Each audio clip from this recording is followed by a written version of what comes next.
기독교가 그리스도로 가서 철학이 되었고, 로마로 가서 제도가 되었고, 유럽에 가서는 문화가 되었고, 미국으로 갔을 땐 기업이 되었고, 한국에 왔을 때 대기업이 되었다라는 말이 있습니다.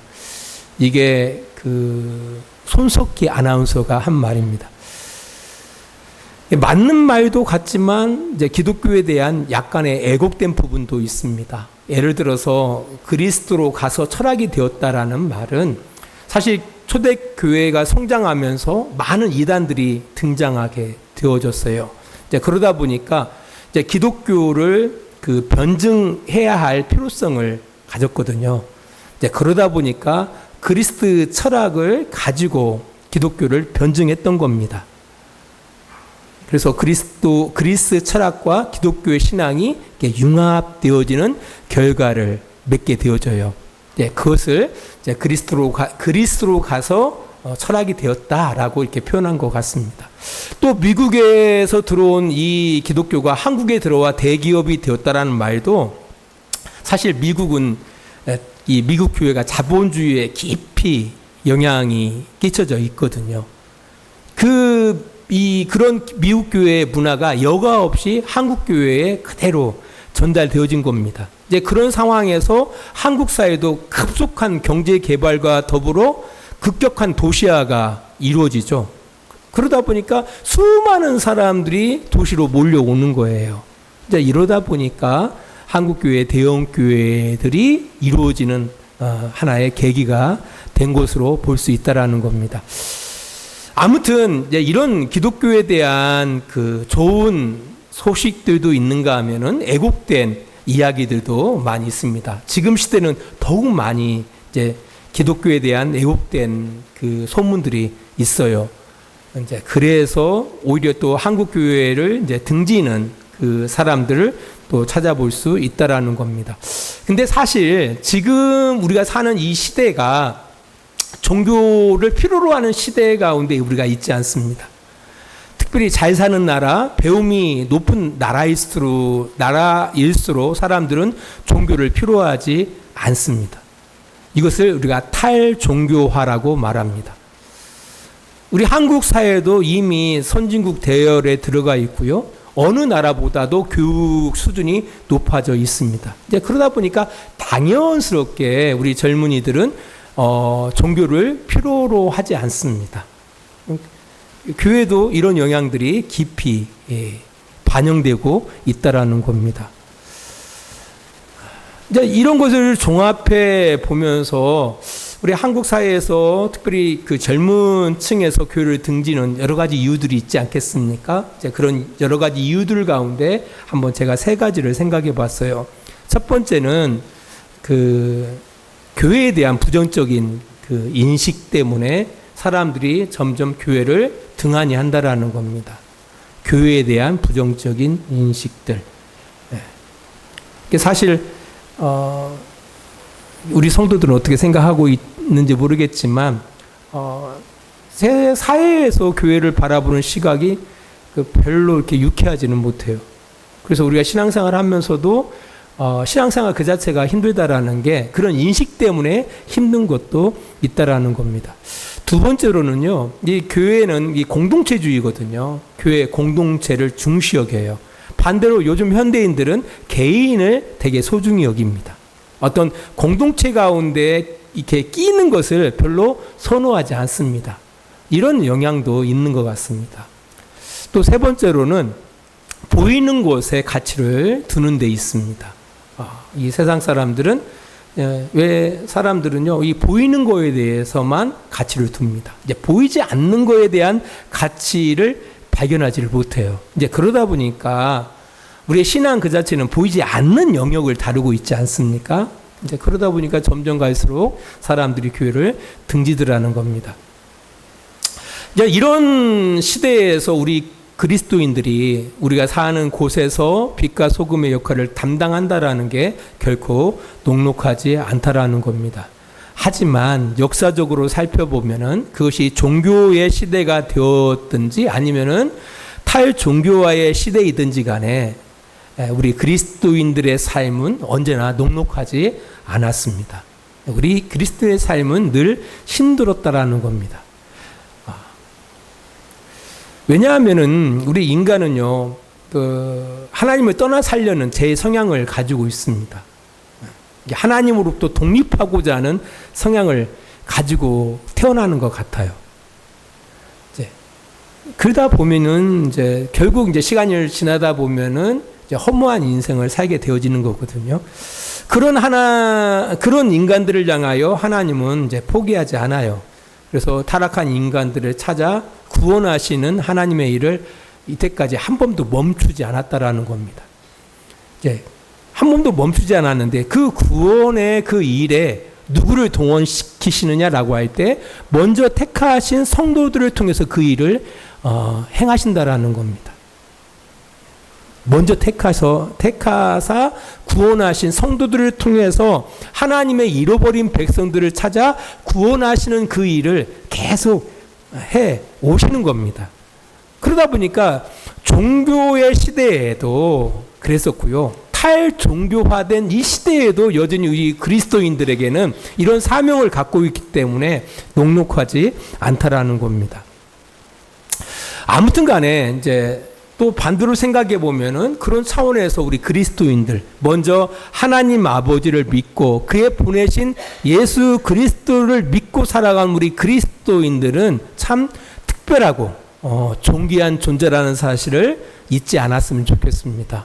그러니까 여러분들이 적어도 여러분들이 자의적으로 하나님 앞에 찾아와서 하나님을 예배하며 하나님의 뜻대로 살아가는 여러분이라고 한다면은 여러분은 정말 하나님 앞에 존귀한 존재들이고 특별한 존재들인 겁니다. 저는 우리 주양교회 성도들 모두가 그런 존재들이 되어지기를 축원합니다. 여러분들이 그런 존재들이 되어졌으면 좋겠습니다. 진짜 중요한 일이에요. 아무튼 우리 베드로서에서 계속 살펴보는 것이 그런 거 아닙니까? 그리스도인들이 살고 있는 그 장소, 그곳에서 우리 그리스도인들은 하나님을 드러내는 성전, 하나님의 제사장으로 살아가도록 하신다라는 겁니다.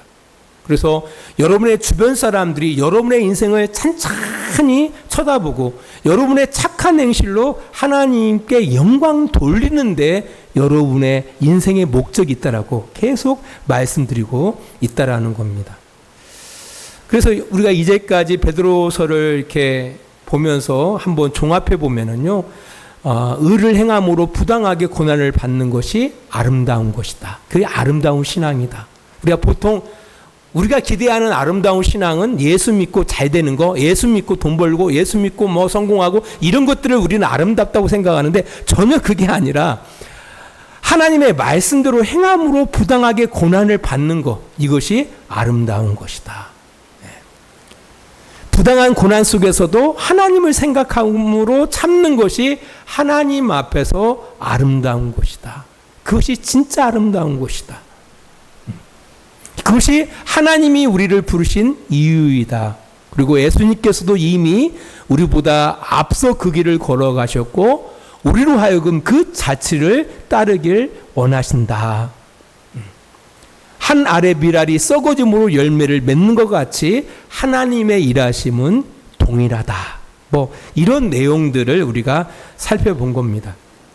아무튼 우리도 여기에 모인 우리들도요, 누군가가 예수 그리스도의 자취를 따랐던 누군가가 있었기 때문에, 그들의 착한 모습이 있었기 때문에 우리도 이 자리에 있는지 모릅니다.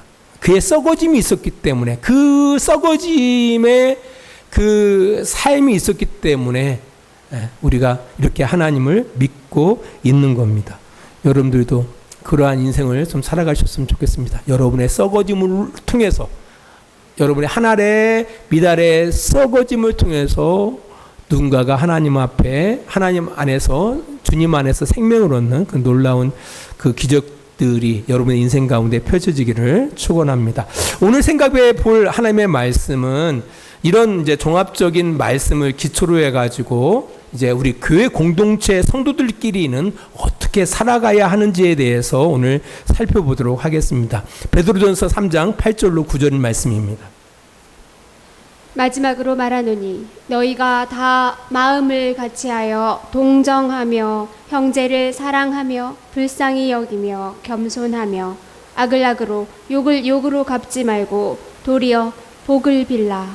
이를 위하여 너희가 부르심을 받았으니 이는 복을 이어받게 하려 하심이라. 이거는 성도 모두가 가져야 할 마음입니다.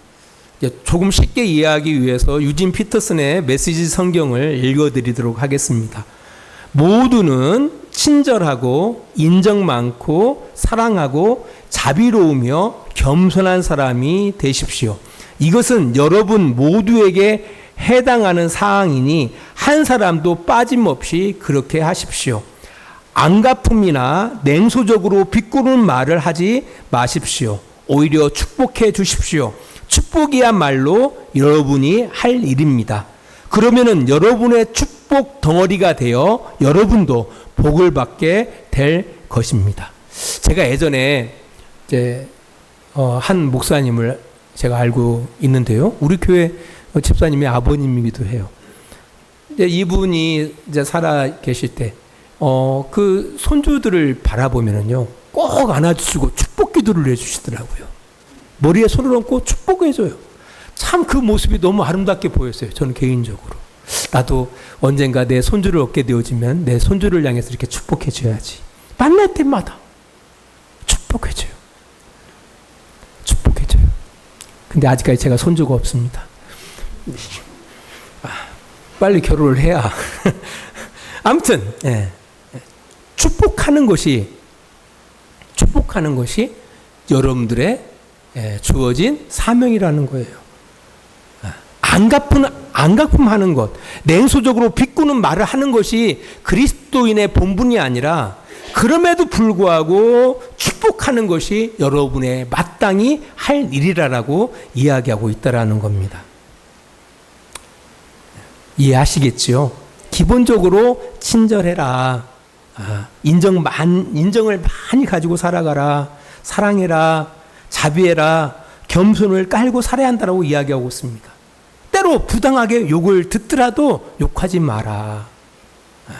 악한 사람들로부터 고통을 당할 수 있지만 너희도 똑같이 악을 행하지 말라는 거예요. 대갚아주지 마라. 그럼에도 불구하고 그들에게 축복해줘라. 여기서 성도들은 이런 오해를 할 수가 있습니다. 이렇게 동정하고 사랑하고 불쌍히 여기고 겸손히 행하면 그 뒤에 복을 주신다고 했잖아. 이거. 안 그러나요? 저도 우리 성도들한테 좀 거짓말 좀 보태가지고 이렇게 살면 하나님께서 복 주실 거예요. 이렇게 전하고 싶은데 제 내용은 또 안 그러잖아요. 여기서 오해하지 않아야 돼요. 이렇게 살면 하나님이 복을 주신다라고 말씀하셨어요. 근데 이 복은 우리가 생각하는 그런 복이 아닙니다. 우리 에베소서 3장 6절 말씀 보겠습니다. 이는 이방인들이 복음으로 말미암아 그리스도 예수 안에서 함께 상속자가 되고 함께 지체가 되고 함께 약속에 참여하는 자가 되니라. 하나님께서 우리에게 약속하신 복이라는 것은 예수 그리스도와 함께 상속자가 되는 거예요. 상속자가 된다라는 것은 아들과 딸들이 된다라는 거예요. 누구의? 하나님의 아들들, 딸들이 된다라는 거예요.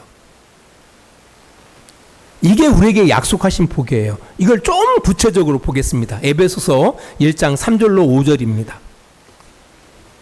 찬송하리로다. 하나님 곧 우리 주 예수 그리스도의 아버지께서 그리스도 안에서 하늘에 속한 모든 신령한 복을 우리에게 주시되. 잠깐, 모든 신령한 복을 누구에게 주셨다고요? 우리들에게 주셨다라는 거예요. 모든 신령한, 여기서 신령이라는 것은 하늘로부터 오는 복을 이야기합니다. 하늘로부터 오는 복을 이야기해요. 그 모든 신령한 복을 우리 안에 주셨다라는 거예요. 그리고 4절입니다. 곧 창세 전에 그리스도 안에서 우리를 택하사 우리로 사랑 안에서 그 앞에 거룩하고 흠이 없게 하시려고. 계속 읽어주십시오. 그 기쁘신 뜻대로 우리를 예정하사 예수 그리스도께서 말미암아 자기의 아들들이 되게 하셨으니. 여기에 보니까 그 우리로 사랑 안에서 예수 그리스도의 사랑 안에서 그 앞에 거룩하고 흠이 없게 하셨다라는 거예요. 거룩하고 흠이 없다라는 것은 바로 뭐냐면은 온전하게 하셨다라는 거예요. 온전하게. 그래서 결국은 우리로 말미암아 예수 그리스도로 말미암아 자기의 아들들이 되게 하셨다라는 거예요. 이게 하나님께서 우리에게 신령한 복을 주셨다라는 그 복의 의미입니다. 신령한 복. 이게 뭐와 같냐면은요, 우리가 동정한다, 사랑한다, 겸손한다, 겸손히 행한다, 불쌍히 여긴다, 이런 마음, 이게 바로 하나님 아버지로부터 온 신령한 복의 열매들이에요. 그리고 욕을 바르나 욕하지 않고 악에 대하여 악으로 대하지 않고 도리어 축복하는 모습은 이거 어디서 우리가 찾아볼 수 있는 모습입니까? 바로 하나님의 아들 예수 그리스도를 통해서 찾아볼 수 있는 복이에요. 예수님께서는 욕을 당하셨지만 욕하지 않았습니다. 유업을 당하셨지만 유업하지 않으셨어요. 도리어 그들을 위하여 기도하셨습니다. 그들을 향하여 축복하셨다라는 겁니다. 이게 종합해 보면은 어떤 모습을 우리가 상상할 수 있습니까? 바로 예수 그리스도의 성품을 상상할 수가 있는 겁니다. 바로 여기서 복이라는 것, 복을 받는다라는 건 바로 뭐냐면은 우리가 하나님의 아들 예수 그리스도를 닮는다라는 뜻이에요. 이 복을 우리에게 주신다라는 겁니다.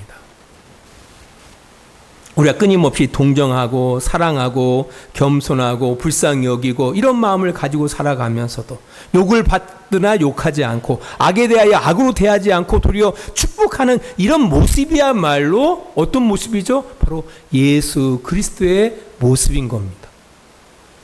바로 하나님의 아들이죠. 당연히 우리가 말로만 나 하나님의 아들 이게 아니라 우리의 성품들까지도 하나님의 아들 다와지는 겁니다. 이 복을 약속하고 있다라는 겁니다. 그래서 쉽지가 않은 거예요. 우리의 신앙생활이 만만치가 않는 겁니다.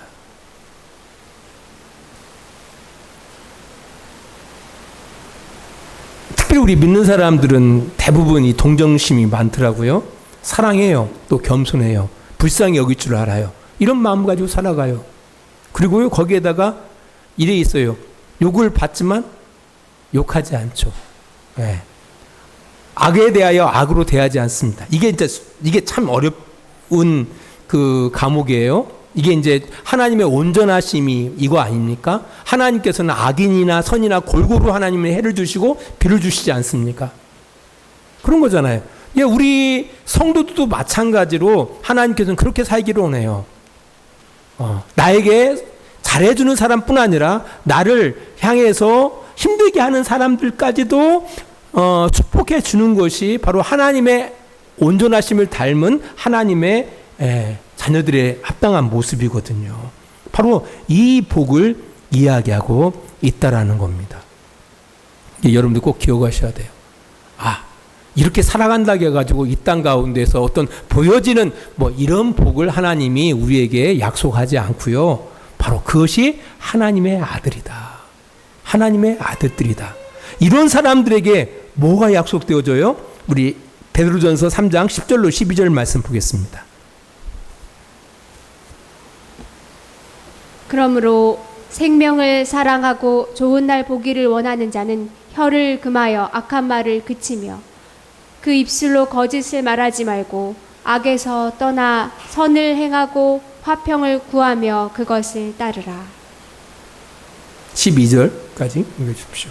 주의 눈은 의인을 향하시고 그의 귀는 의인의 간구에 기울이시되 주의 얼굴은 악행하는 자들을 대하시느니라 하였느니라. 여기 이 말씀도 제가 유진 피터슨의 메시지 성경을 참고해서 말씀드리면 다음과 같습니다. 생명을 받아들이고 좋은 날 보기를 바라는 이여 그대가 할 일은 이것이니 곧 악담과 험담을 삼가고 악을 물리치고 선을 장려하며 힘을 다해 평화를 추구하여라. 하나님께서 이 모든 일을 지켜보시고 인정해 주신다. 하나님께서 그의 간구에 귀 기울이시고 응답해 주신다. 그러나 악을 행하는 자에게는 등을 돌리신다라고 번역하고 있습니다. 여기서 생명을 받아들인다는 얘기는 바로 뭐냐면요, 하나님과 우리 안에 인격적인 관계를 유지한다라는 거예요. 그러니까 하나님의 생명으로 살아가는 사람들, 하나님의 생명으로 살아가는 것을 사랑하는 사람들은 어떻게 해요? 그렇게 살아야 한다라는 거예요. 그리고 좋은 날 보기를 원한다라는 얘기는, 이게 좋은 날이라는 것은 바로 뭡니까? 하나님께서 궁극적으로 이루실 이 하나님이 통치하시는 그 나라를 이야기하는 겁니다. 언제가 좋은 날일까요? 모든 눈물을 씻기시고 주님과 함께하는 그날이 아마 좋은 날이 될 겁니다. 우리 천사들한테는, 우리 성도들한테는, 우리 모든 성도들한테는 그날이 우리에게 가장 해피한 날이 될 겁니다. 그날을 두려워하는 사람들은 있겠죠. 그날을 두려워하는 사람들을 반드시 있습니다. 왜냐하면 하나님께서는 행한 대로 심판하시니까.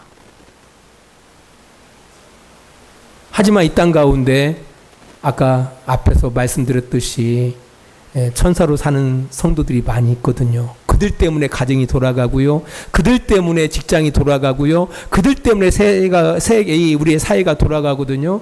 그런 사람들에게는 이 땅에 그들이 고생하고 흘렸던 그 눈물이 다 씻김을 받고 하나님 나라에서 유료를 받게 될 거거든요. 그 좋은 날을 이야기하는 겁니다. 그 좋은 날 보기를 바라는 사람들은 어떻게 살아가야 한다고요?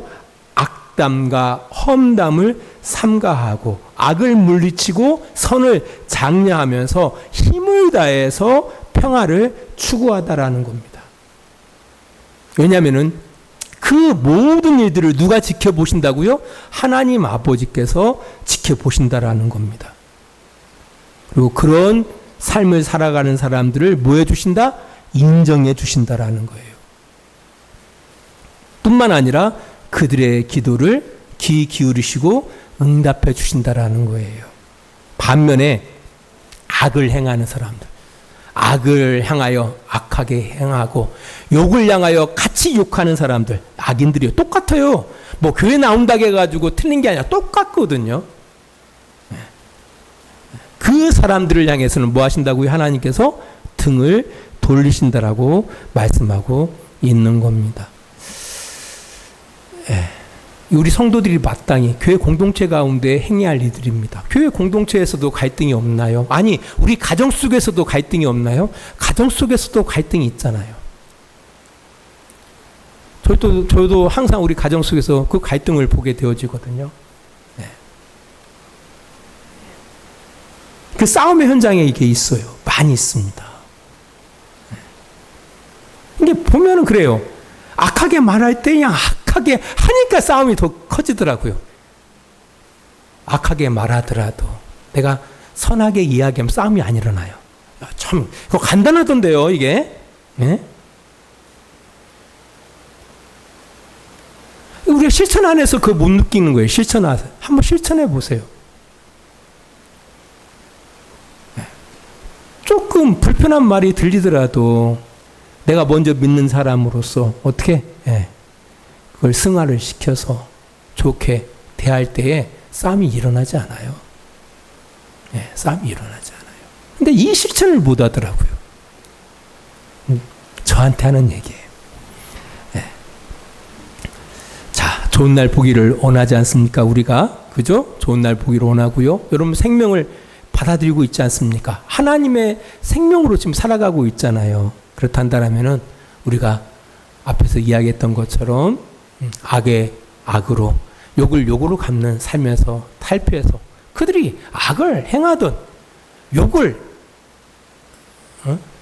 우리에게 욕을 하던 떠나서 그들을 축복해 줄 수 있는 그런 온전한 삶을 살아내시는 여러분들 되시기를 바랍니다. 그 성도들에게 주님 약속하시고 있잖아요. 하나님이 지켜봐 주신다라는 거예요. 그리고 하나님께서 인정해 주신다라는 거예요. 누가 인정해 주신다? 하나님이 인정해 주신다라는 거예요. 옳고 그름을 떠나서 내가 옳았는데 왜 당신은 내 편에 한다? 이게 아니라 옳고 그름을 떠나서 누가, 하나님이 그걸 인정해 준다니까요. 너 훌륭해. 그래. 인정해 준다라는 거예요. 인정해 주셔. 이거 기대를 가지시고 비록 힘든 상황, 환경, 여건이라 할지라도 우리가 꿋꿋하게 우리의 신앙의 길을 묵묵하게 걸어가는 복된 우리 주양교회 성도들이 됐으면 좋겠습니다. 우리 성도들을 향해서 이렇게 살아가시는 복된 우리 주양교회 성도들이 되어지기를 축복합니다. 기도하겠습니다. 하나님 아버지 감사합니다. 참 어렵습니다. 신앙인으로 산다라는 것이. 우리는 참아야 하고 그럼에도 불구하고 선으로 악을 이겨야 할 그런 역할들이 우리에게 있습니다. 자, 그럼에도 불구하고 이것이 우리에게 주어진 사명이고 이것을 하나님께서는 기뻐하신다라고 말씀하시고 있습니다. 이것이 하나님 앞에 아름답다라고 말씀하시고 있습니다.